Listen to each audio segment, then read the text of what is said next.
Hey everyone, thanks for joining me for another episode of More Today, going deeper into our time in 1 Peter. We covered a great topic on Sunday, that being endurance, and the passage we looked at really emphasized staying true to the purposes of God, no matter the cost.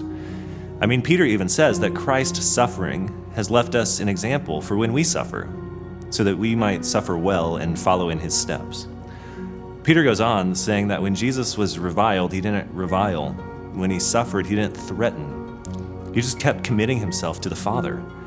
And just like Peter acknowledges here, I'm reminded of what the author of Hebrews tells us as well, when he tells us to look to Jesus, who for the joy that was set before him endured the cross, despising the shame, and is seated at the right hand of the throne of God.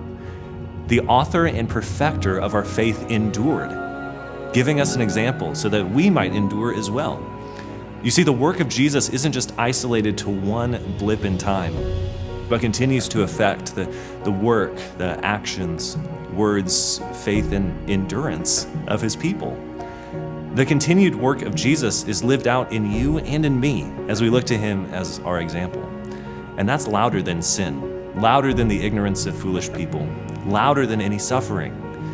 Our endurance, especially when our suffering seems to make no sense, has a way of proclaiming Jesus in an extraordinary way. In all things, we have the opportunity to make much of him, and suffering is no exception. Like Peter says, when we do good and suffer for it, somehow, yet endure through it, it's a gracious thing in the sight of God. We still do good. We still taste and see that the Lord is good. We still proclaim the one who is not only good, but righteous, namely Jesus. And we live in the freedom for which he has set us free. Regardless of what we encounter, and at times it will be suffering, we can endure and live in the freedom we have as servants of God, dying to sin and living to righteousness. For it is by his wounds we have been healed. In all that we endure, we have that hope and can make the gospel louder than anything we face. Let's endure this week, and then I'll see you next time for another episode of More.